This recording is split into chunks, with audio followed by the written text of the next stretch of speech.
Did the Dolphins just gift the Chiefs Bradley Chubb? Let's talk about that.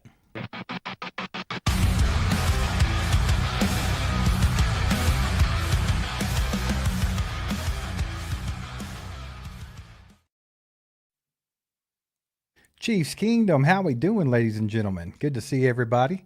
Do your boys a favor, hit that like button while you're rolling in here. Get more people in on this action. The Miami Dolphins went a little crazy today, cut half their team. There's some guys that the Chiefs should be interested in and a lot that the fans are interested in, and we're going to talk about some of those guys. But before we get started, just want to shout out DraftKings for sponsoring today's live stream.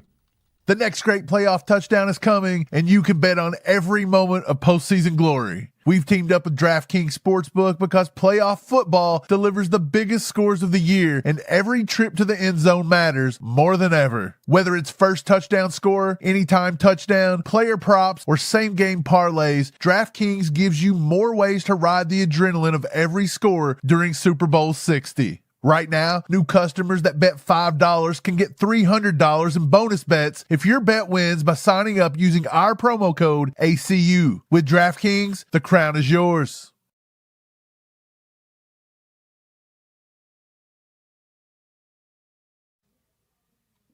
Let's go, guys. If you don't have DraftKings, download that bad boy. Use the promo code ACU so they know that we sent you their way. Mike, the Dolphins went on a bit of a house cleaning spree today. Got rid of a lot of different guys, man. Most notably, Tyreek Hill, which I think a lot of people saw coming with that big price tag and with the injury stuff going on with him. But they also cut some other guys, too. They cut offensive guard James Daniels. They cut wide receiver Nick Westbrook-Akine, I think is how he says that. And then Bradley Chubb. That's the one everybody's fired up about. Yeah, they made some big moves out of their what can we call it? The Dolphins when they went through. They had like an all-in era, right? Where they were just going to go get everybody they could, trade, give up draft picks. It didn't really work out, man. I think a lot of it didn't work out probably because of just Tua. I don't want to blame just Tua in general, but I just don't think he was a good enough quarterback to carry him through that. But, yeah, I think, Tyreek Hill was expected once he got injured, that entire torn ACL, MCL, LCL, like he just completely butchered that knee up. And everybody kind of felt that was going to be the end for Tyreek Hill. The Bradley Chubb one, he turns 30 June 24th of this year. So he's not the oldest guy in the world. I think he's still going to be able to get some attention and definitely probably get another healthy contract here for the next 3 to 4 years. Yeah, I think so too. Bradley Chubb could offer a lot to the Chiefs and the aspect of how they used to go out and get those veteran defensive ends to help. They used to do it all the time, dude. They did Carlos Dunlap, Melvin Ingram, Terrell Suggs. I feel like he would kind of fall into that category. Now, it's not like he's like super old and he's only got like 2 years to play or anything like that, but Bradley Chubb does have a lot of experience. He has experience in the AFC West, of course, with the Denver Broncos. So he's seen a lot of the style of football that the Chiefs are going to be going against, and I think that he kind of fits in that role pretty perfectly. And it's also somebody that Spags would like as well because he's good in the run defense along with pass rush. So I think Bradley Chubb's a very intriguing one. Tyreek Hill, a lot of people are going to be talking about bring Cheetah home. We want Tyreek Hill back, and that sounds fantastic, ladies and gentlemen. I love it. I like thinking about it. Tyreek was the greatest wide receiver to ever play with the Chiefs. So, of course we want him back. But like you said, dude, that knee is wrecked. Absolutely wrecked. He might not even see a football field this season or ever. We don't even know what's going on there yet. Tyreek kind of just made a joke of it like he does every other thing in the world and just went and immediately changed his job title on X to unemployed. And that's kind of been his response so far. Now, he had some tweets back when the Chiefs were struggling and when everybody was, kind of up in arms about the Chiefs not making the playoffs and everything, where he kind of alluded to he needed to go home and stuff like that. And, of course, that was him kind of picking at everybody, too. You just never really know what you're getting with Tyreek Hill. He's a goon. But Bradley Chubb, dude, we've had some discussions about Bradley Chubb in the past that he could be a trade target and stuff like that. And I do think that he's somebody that the Chiefs would like. Now, as far as how much he's going to cost, how much money the Chiefs can, free up after they get rid of the $55 million in cap that they're over, I don't know if he makes a whole lot of sense or not. I think he's got a 31.2 million cap hit for 2026, which is why they cut him, right? So you're going to be looking at something a little bit different than that because he was on a 5-year, $110 million deal. And he's not going to get that with anybody right now. But what would it take to get Bradley Chubb, you think? Like if you just wanted Bradley Chubb for a couple of years, like what do you think they would have to pay this guy? Market projection. I went back and found some people that kind of had the same exact stats. He had 8.5 sacks this year with the Dolphins, 20 QB hits, 29 years old, going to be 30 by the time of the season. Going back and reviewing certain contracts, I come up with that he's probably going to be estimated around 2 to 3 years. He's probably going to want a 3-year deal, and it's going to be between 54 to 64 million. So somewhere between 18 and 21 million a year is probably what he's going to want. He would probably want 30 to 40 guaranteed as well. So I don't know what the 2026 cap hit would be for a Bradley Chubb. I'm estimating it would be somewhere around probably $9 to $12 million. But again, is it a bad thing to pay him $9 to $12 million? I mean, you paid $11 million is owed this year to Mike Dana, and he had 1 sack last year. He's the definition of a role player in the NFL.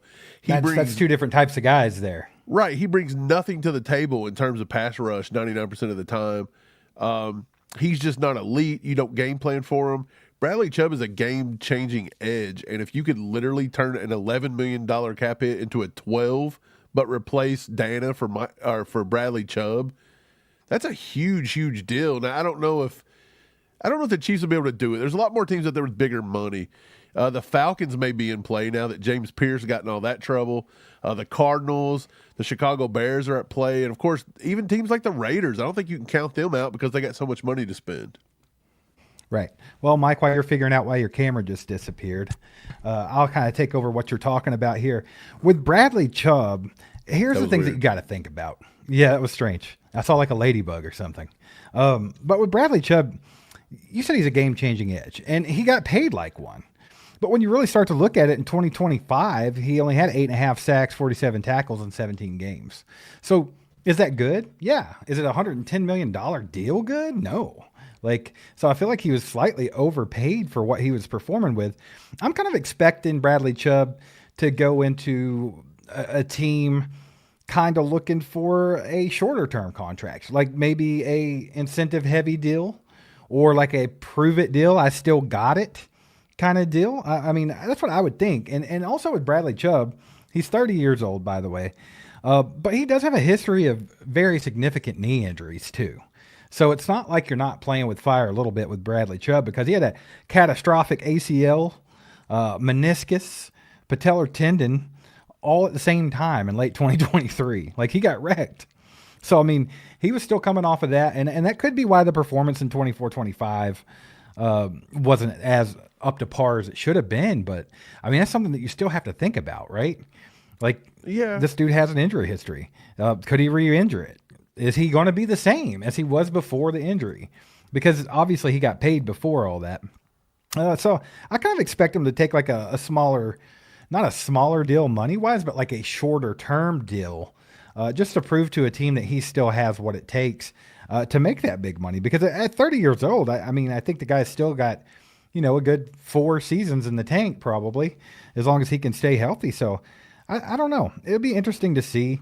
I mean, he's a classic power end, dude. Like he's somebody that I know Spags and the Chiefs would like. Yeah. 6'4", 275. I mean, historically we prefer that. So if they can make it make sense with the cap space and they can get him at a decent deal, then I don't think it's a bad move for the Chiefs, and I don't think they would see it as such either.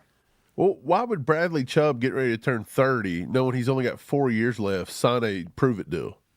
He don't have time for a prove it deal. I said minimum of 4 years.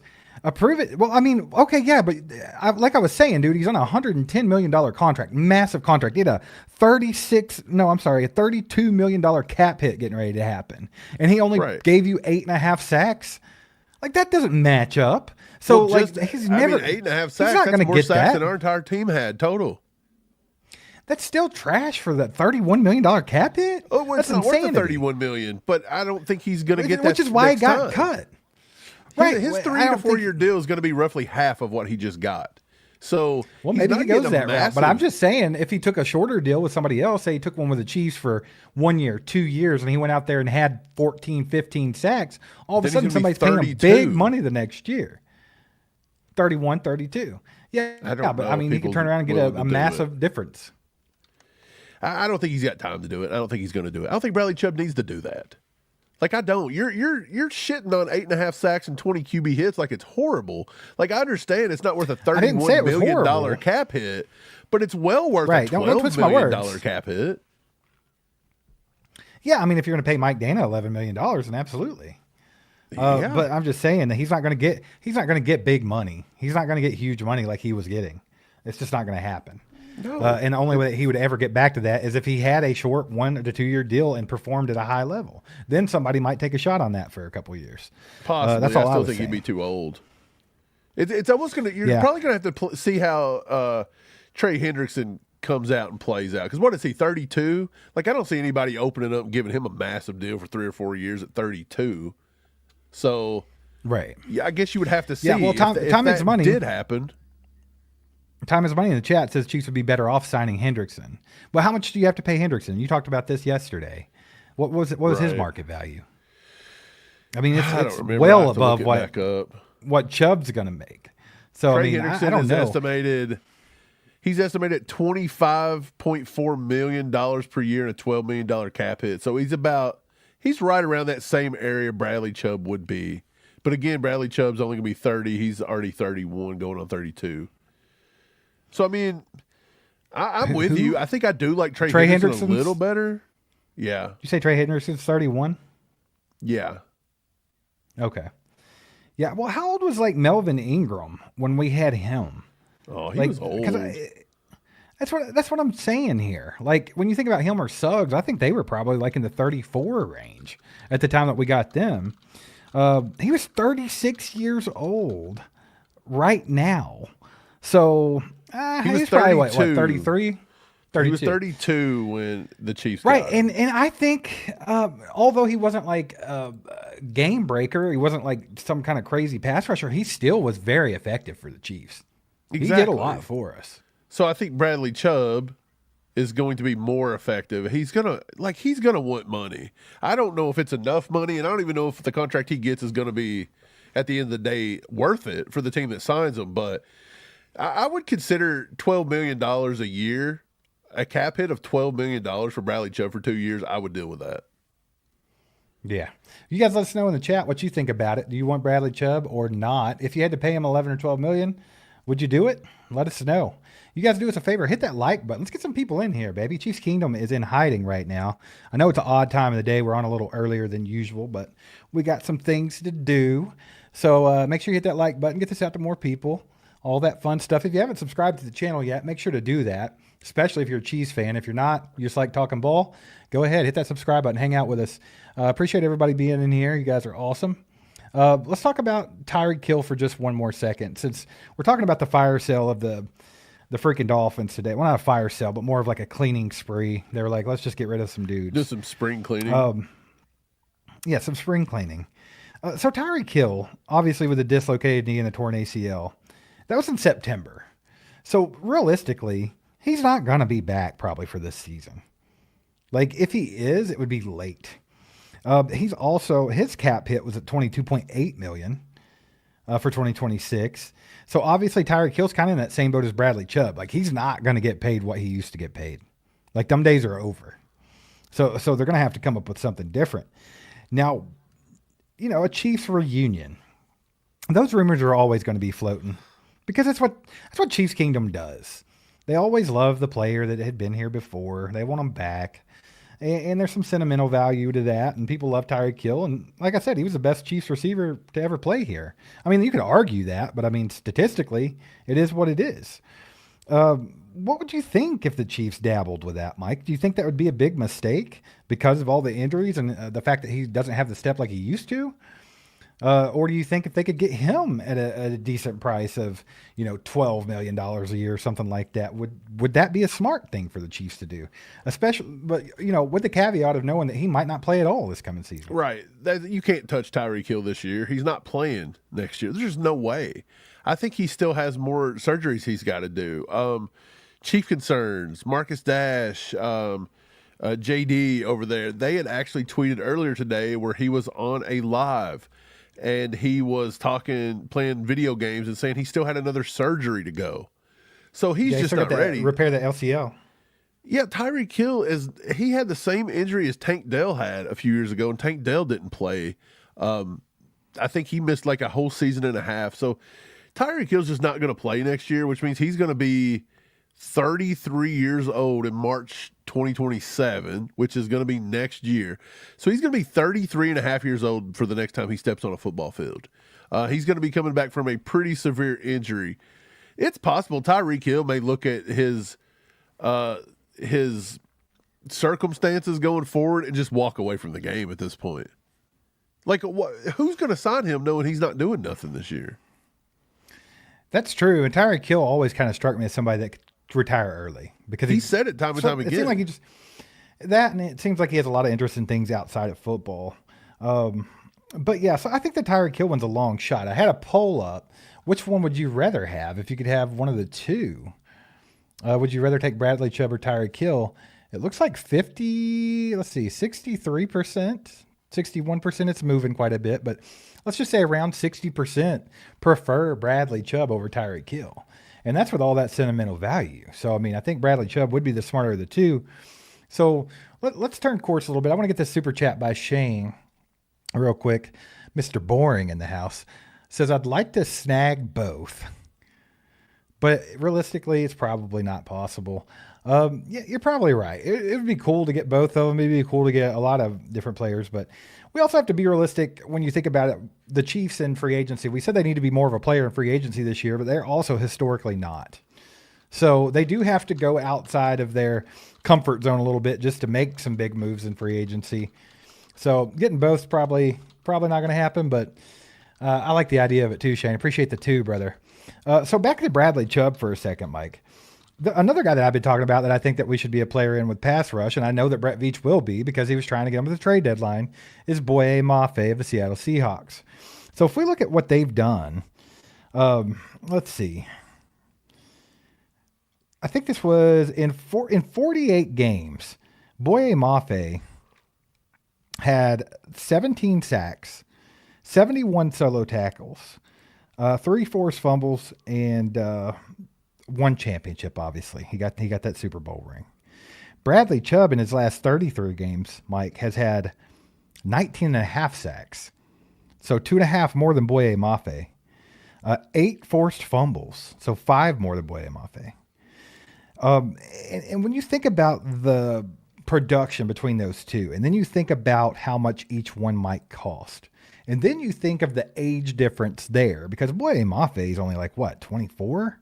25 years old? Is he 27 already? Yes.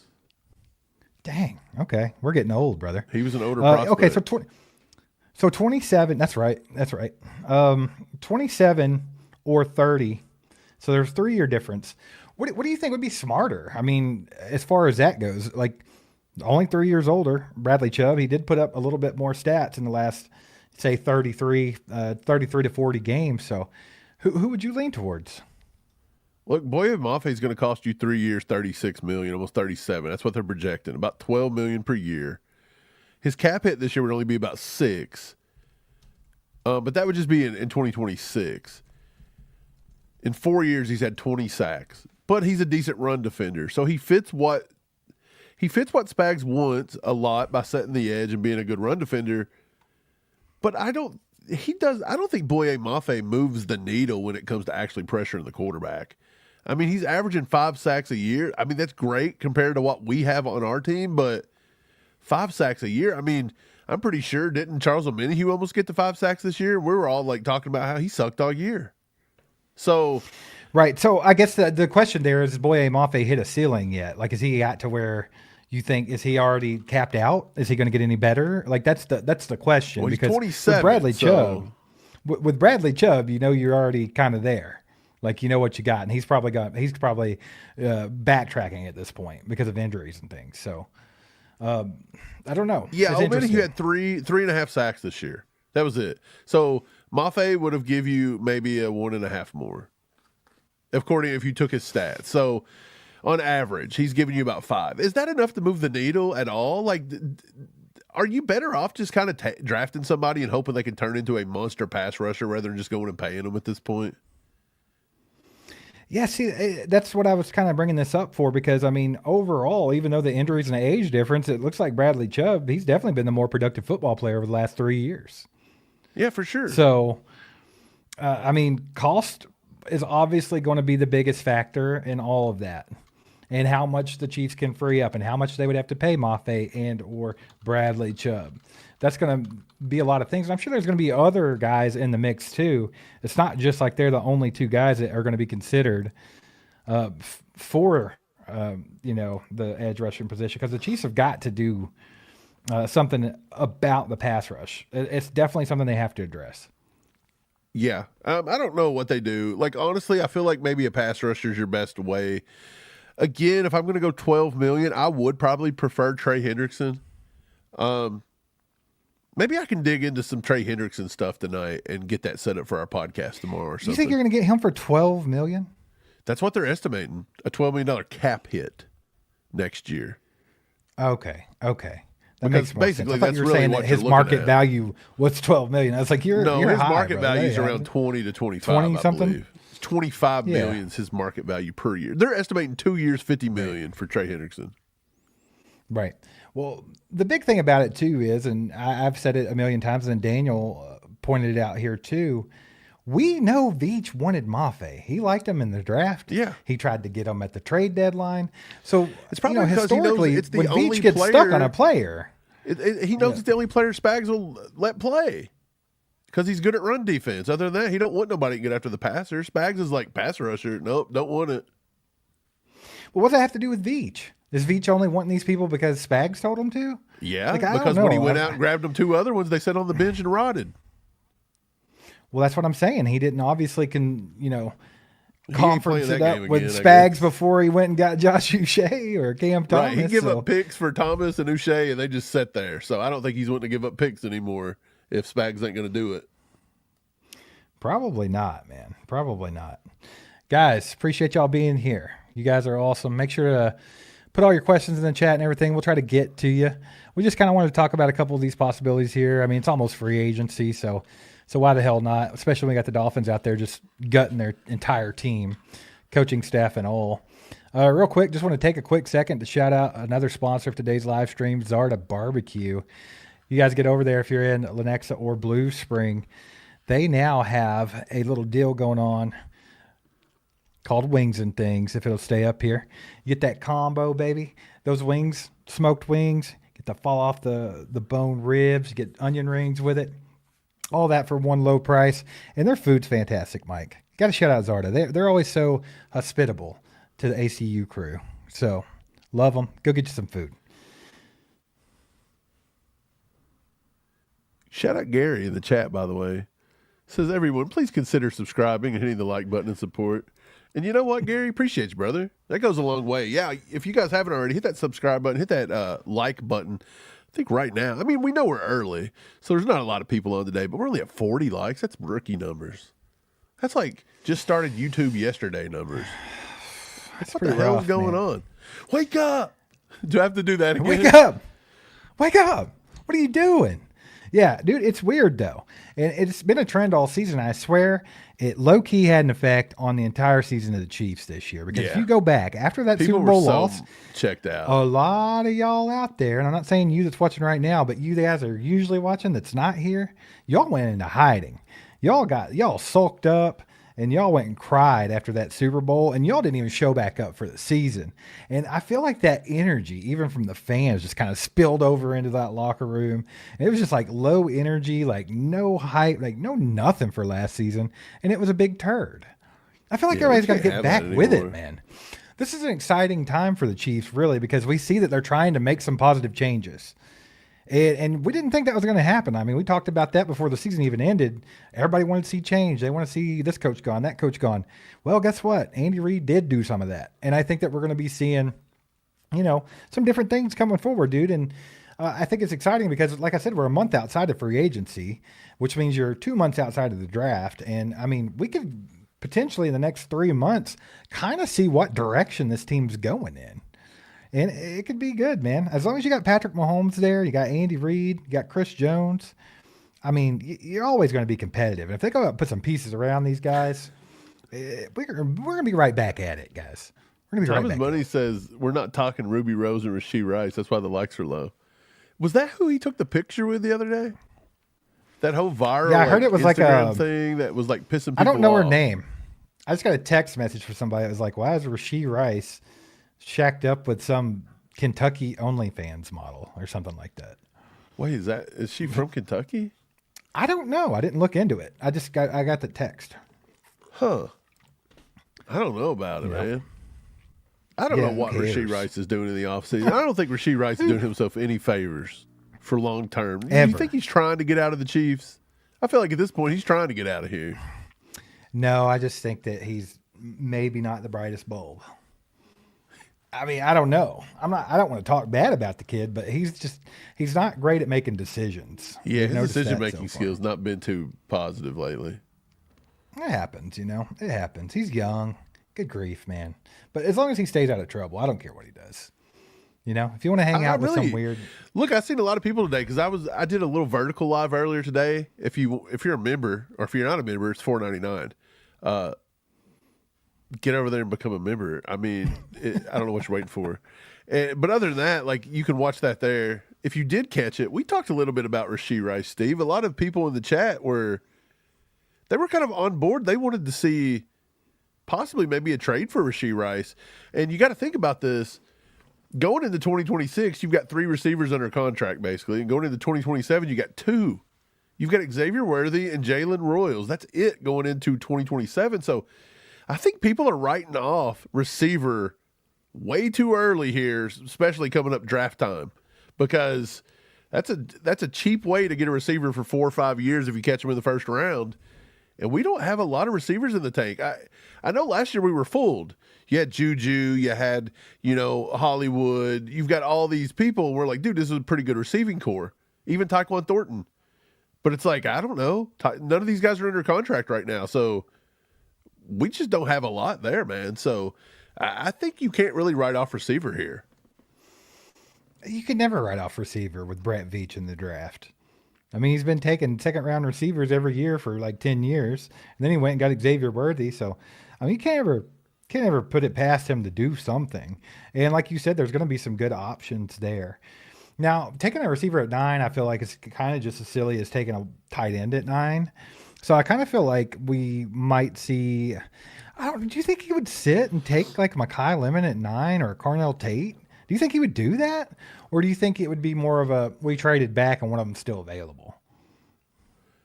Look, I think I really don't know what they're going to do at 9 right now because I'm telling you, I think free agency has a lot to do with it. You cannot leave free agency and not throw money at a running back. You just cannot go into that draft thinking Jeremiah Love. You're going to get Jeremiah Love because he's not going to be there at 9. There's a good chance he's not going to be there at 9. Like a very good chance. And I know a lot of people think. Do you think that you trade up for Jeremiah? That's crazy. I don't know. But I mean, Brett Veach does dumb shit like that all the time. Trade up for a running back would be wild. I just don't see that happening. Not after, you had fans yelling and critics yelling for years, like, why did they take Clyde Edwards-Helaire? First round running back's a dumb idea. Don't ever do that. Y'all were great with Isaiah Pacheco in the 7th round or whoever, So a lot of people still have that mentality. I don't think trading up for a running back's a play. Now, a lot of people are going to say, oh, they're going to draft Jeremiah Love. I mean, look at the coach signings and how they're kind of really starting to focus on that running back position. So they're definitely set up to draft Jeremiah Love. I don't know if that's the case, guys.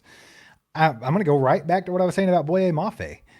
Brett Veach, when he gets fixated on a player, he wants a player, he'll go after him.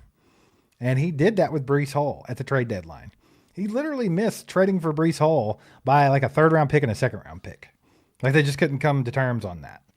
So if he was that close, you don't think that now he's available as an unrestricted free agent, he's not going to go after him? I mean, he's absolutely going to dabble with that.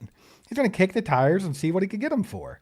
And if for some reason Breece Hall wants to be in KC and not elsewhere, then maybe they make something work, man. I don't know. And once again, it all goes back to how much cap space they're going to be able to create. And also the draft is going to depend on free agency. Like you can't talk about the draft right now and be like too certain about how that's going to go because we haven't done free agency. And that's going to be the biggest factor. Yeah. Which Dolphins cut would you rather the Chiefs acquire? I ended the poll. Chubb, 69%, Tyreek at 31%. So I think about 70-30, 7 out of 10 saying Chubb. Well, that makes sense. It makes total sense. With the injury and, we could really use the defensive end. Right. I think that makes sense. And then Flapjack with a 2 says put up a poll onto trade or keep Rice. So I did. It's up right now. So we got trade Rice, whatever. I don't remember what it was. Should the Chiefs trade Rashee Rice? Trade him or keep him? Right now, in the early stages, it's 62-38. People are saying we should not trade Rashee Rice. So it's early. Dude, that's but a lot the of thing. Chiefs fans have a lot of confidence in Rashee Rice to not be an a-hole for the remainder of his career. That's literally it. If you're going off of his play on the football field, everybody's going to keep Rashee Rice. The only people that want to get rid of Rashee Rice are people that think he's going to do something else stupid. And with his track record, I mean, that's a understandable view. But if you're talking about what he can accomplish on the field and how good he can be with Patrick Mahomes, we've seen that connection. I know it was kind of a little bit downhill last year for a little bit, and it kind of got people, a little frazzled there with that whole thing. But, I mean, I think that connection's still there. Rashee Rice can do so much with the ball in his hands. He's a freaking running back with the ball in his hands. The yak ability is insane.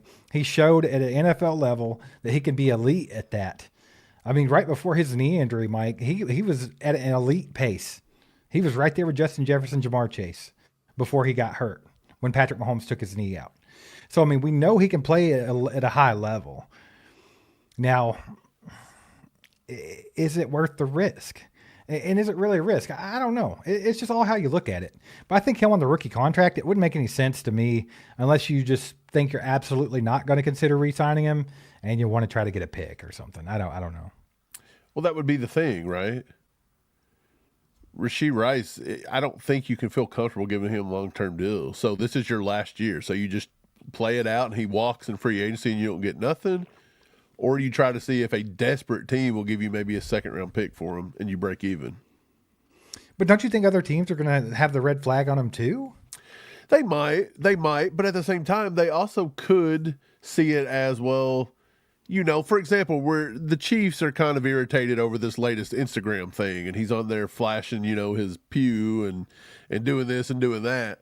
And it's like, that's kind of just juvenile. And like, we're tired of it already. Like, we've dealt through his real issues, and it's like, that's something you should do.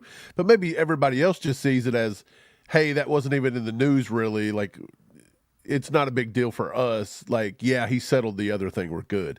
So, I mean, like you said, he does produce well on the field.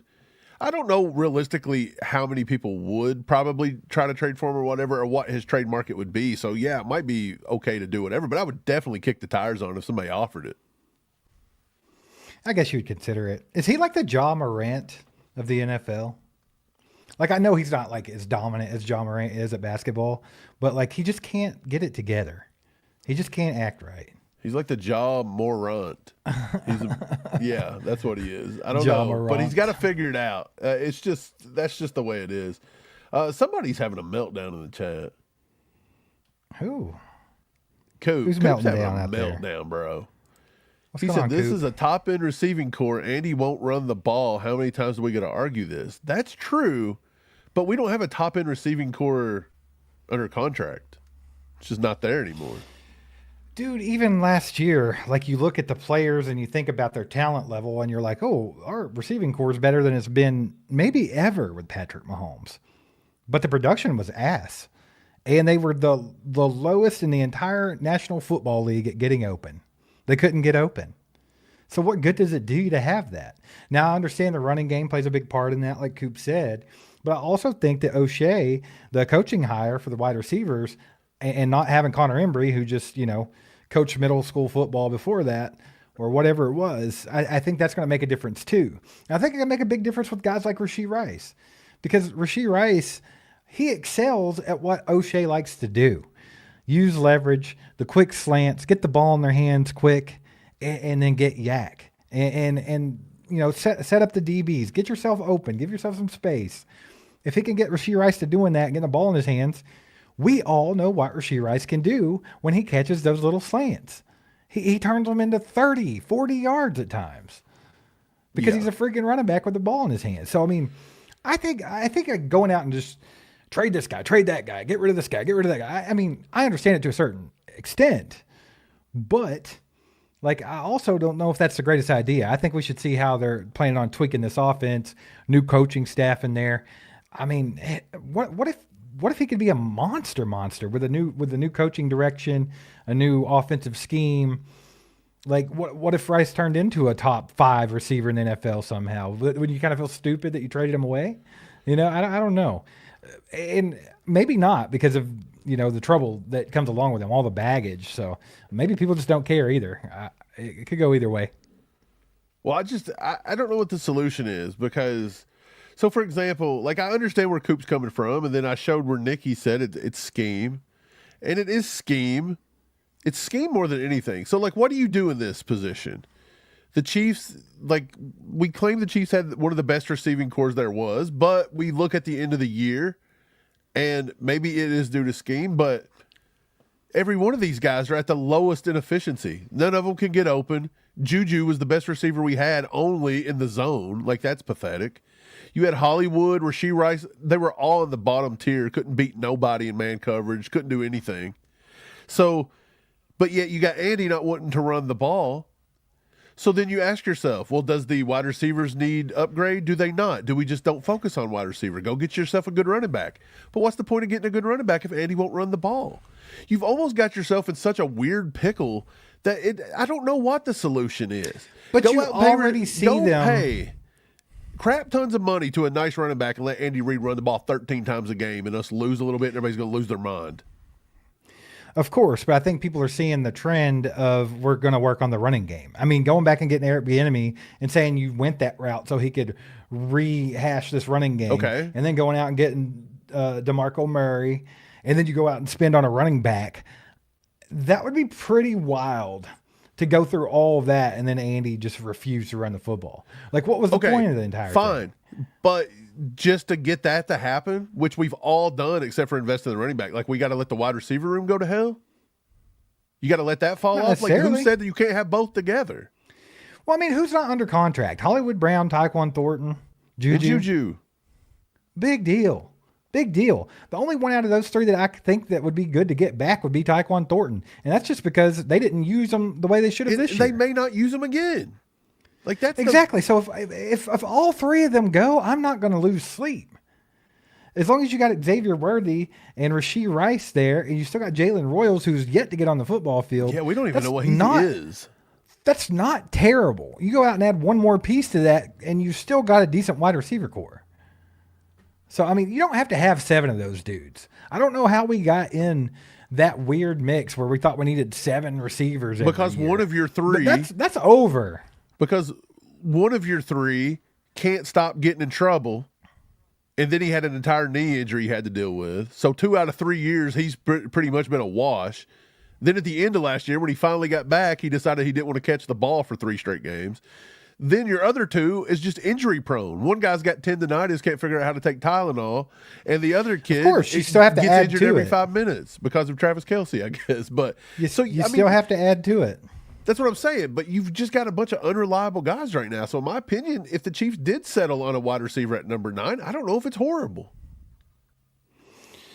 Yeah, I wouldn't be like super pissed, but I also feel like it's kind of. I think you have to be cautious who redundant. you would take at number 9, because I love Jordan Tyson as much as the next guy. I think he's amazing, but to add a guy with that amount of like injury baggage is scary in our wide receiver room.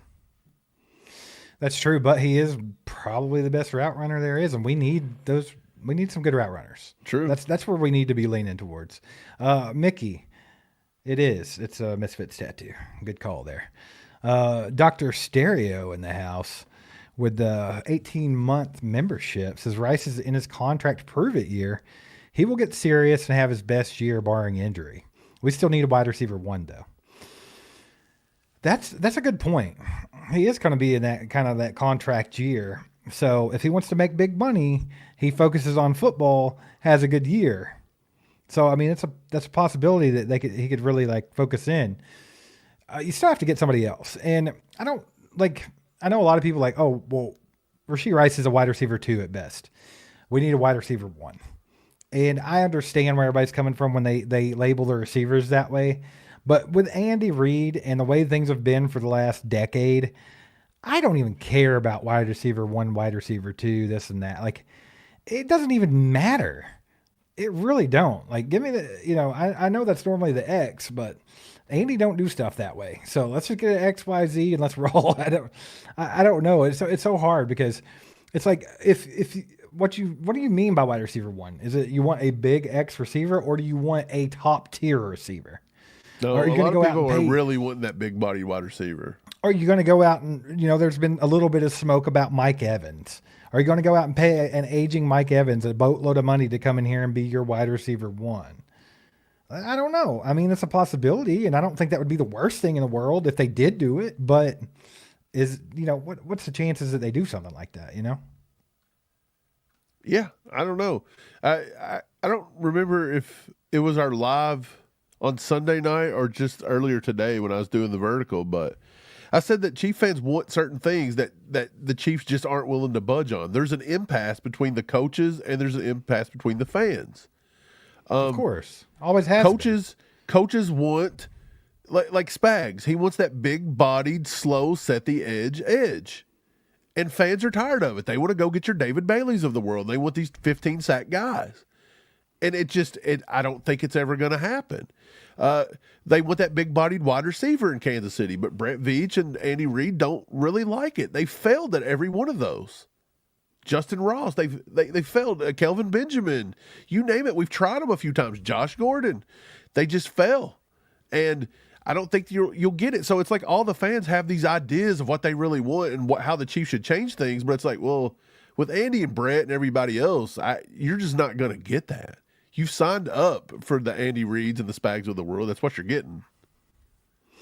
Yeah. Tim, I don't know how to say this. I'm just whatever. But either way, says, do you still think Andy is a top offensive coach?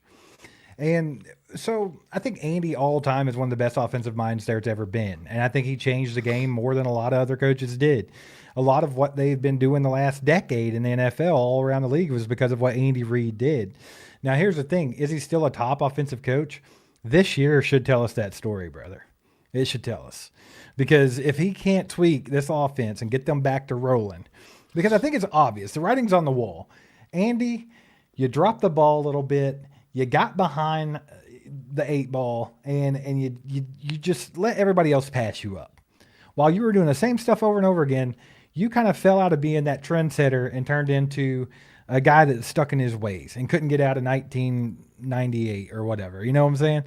Like, this is a huge offseason for Andy Reid, not only with his future going forward as a head coach and with Kansas City, but just as a top offensive coach in the league. I don't know if I could call him that right now after watching the last couple of years. But is he? I don't know. Let's see what he does this year. If he could get this turned around and all of a sudden our offense is back at being 1, 2, 3, then sure. Then I think Andy still got it. But, I mean, it's going to depend a lot on what happens. Yeah. Point said, we want our Derek Thomas or Jared Allen pass rush back. Justin Houston and Tom Ali. We want our dominant pass rush. Cool. I'm right there with you. But when Spags is your defensive coordinator and you ain't coming off of him, I bet Derek Thomas, if he would have got drafted to Spags, he would have sat on the bench. He'd have never had a career. He wouldn't have let him play. Am I wrong for pointing this out? Like, maybe I'm just wrong, but when you got guys like Derek Thomas, Jared Allen, Justin Houston, Tom Bahali, you're talking top caliber guys. So right. Yeah, I mean, of course, if we went out and we paid $23 million a year for Trey Hendrickson and whoever else, then That's great. We have top end pass rush, but what are you doing on the offensive side of the football all of a sudden? Like you have to have money elsewhere. Like you got to give and All four take. of those guys were drafted here, though. That's true, and that's the thing. I think that the more I've been thinking about this, Mike, it's like I like free agency, and I think we should be a big player free agency and make a big splash in free agency and get some proven guys. But when I really think about it, I really liked drafting defense more than offense. I feel like we have had a couple of busts on the defensive side of the football from the draft, like Felix. Maybe not his fault. Could be the coaching staff trying to make him do something they don't do. That's absolutely true. But I honestly feel like sometimes defense in the draft is the way to go. Like there's so many offensive busts. You know what I'm saying? Like I don't know. Maybe I'm just wrong. It's a weird thought. I think offense is where we should look in free agency and draft defense. Maybe that might be the way to go. I mean, a lot of people went, "Oh, let's draft Jeremiah Love." Well, why would you draft Jeremiah Love if you could sign a Breece Hall? I mean, honestly. Now, is there a chance that Jeremiah Love could come in here and be like a epic running back that's way better than Breece Hall ever is? Sure, that chance is there. But what we do know is Breece Hall's good, and he's good at the NFL level. And I mean, that's something and he's that not you that don't much know more 100%. once you give the number 9 pick $30 million. Yeah, that's insane to think about. Yep. Coop said, "This is why you all shit on Alex. He had Bob Sutton, and y'all forgot that." Dude, Bob Sutton defenses were the absolute worst. Terrible, awful. So, right there with you. Let's see. Crime Lord says Steve Andy doesn't still have it. I don't know if he does or not. I don't think he does right now, but that don't mean he just completely lost it. We got to see. Andy is stubborn. We've known this, and Andy, I think, just fell victim to staying pat too long. But Andy's always been an innovator. Andy's always been ahead of the game, a trendsetter. He's got to get back to that. So he's got to really look at this offense and tweak it this offseason and get back to that end of the spectrum there, to where he's setting the trends in the NFL and not chasing them. Yeah, I'm on the fence there with Andy. I like Andy. I give him a lot of credit, but I feel like we've seen a regression for the last 3 or 4 years, and everybody wants to say Nagy this, Nagy that. I don't think it has nothing to do with Nagy. I don't think Nagy even called half the plays, if any of them. And I believe Nagy that didn't Andy help Reid, the situation. I believe Andy Reid's held back Mahomes more than he'll admit. I think he's caused the Mahomes regression that people want to call out all the time. Yeah. I mean, I think I love Andy, but it could be nearing that time to just walk away from the game. I mean, he's almost 80. Like, it passes up everybody. He's not almost 80. He's in his 60s, brother. He's closer to 80 than he is 50. Maybe. I can say he's he almost might be 90. like halfway there. Yeah, he's almost 90 at this point. Like, he's Dang, closer to that man. than 40. I mean, damn. Look, it's just, it makes sense. Like, games pass people by. Look, you can't even get Belichick to go down to the college level and win. Yeah, it's a whole different ball game, though. I kind of figured that was going to happen in a weird sort of way. Yeah, dude, Mike, he's 65 years old, so he's not closer to 80 than he is 50. It's exactly the same. That's great. Well, you're also not further, so I'm technically right. So suck on that. Oh, whatever. I can't say the name. Forgive me. It says, guys, I like Breece Hall, Jadarian Price, and is like Kareem Hunt in his prime. I've seen a lot of people really jumping on that train where, it's like, we don't need Jeremiah Love. We can get Price, or we can get there's one other running back they keep bringing up. Who is it? It might be the kid from Washington. You're talking about Coleman? Jonah Coleman? Yeah. Yeah, I keep seeing those names thrown around a lot, where they're like, we don't need a first-round running back. These two guys are just as good. And it's like, I like those guys. I think they're good football players, but they're not Jeremiah Love. Neither of them, in my opinion. No, Love's definitely a league of his own there. Yeah, but I do I guess I could see a bit of a Kareem Hunt comparison there. So, not bad. He's way faster than Kareem Hunt ever thought about. That's true. Our boy Fred in the house with the 5 bomb. Let's go, Fred. He says, I think he has put some smart guys around him this year. I do think Andy has done himself some favors. He kind of took his medicine. That's all we could have hoped for this far in, is Andy took his medicine. Because, Mike, we had several live streams and several discussions where you were like, Andy is not going to change anything. It's going to be exactly like it was last year. He will not do this. He will not do that. It's just not going to happen. Everybody could stop thinking about it. Yeah. Well, he did. got two coaches out of. He got rid of two of the worst coaches on the team with Todd Pinkston and Connor Embry. Yeah. Matt Nagy's gone. He invited Eric Bieniemy back to work on the run game, which is something that everybody said that he needed to work on, something we've got to change up. So I think Andy has definitely taken a bit of medicine, and he's definitely changing something. He's not going to go back in there, and we're not going to see the exact same plays they ran over and over again last season and the season before that. Yeah, something's he's going taking to be medicine. different. He's not in the big boy world where he can swallow pills yet. He's still taking like that purple flavored medicine those kids take. Or Talking the about the gum. bubble gum flavor? Yeah, he's taking the bubble gum medicine. Like, he's taking some medicine, but it's very little at this point. Like, we got to get him to start swallowing pills like a big boy. You should have went out and got you a monster. I don't know who the best coach would have been. I honestly think Bieniemy's going to be decent. I think Bieniemy's going to be decent for what we do. I mean, honestly, what more could Andy Reid have done? I mean, he got rid of the biggest pain points. Like, the only other thing that I think he should have done that he didn't do, but we knew it wasn't going to happen, was Dave Tobe. Yeah, that one was a big one he should have got rid of. Yeah, you knew that wasn't going to happen, though. Not his buddy. Not his buddy Davey. Not brother Dave. Not Big Tobe. Yeah, dude. They got to figure something out with special teams, though. That's something else that's got to change. But no, I definitely think there's going to be a little bit of difference from last year. I think Andy knows some things got to change. If he comes out and does the exact same damn thing he did last year and the year before, he's toast.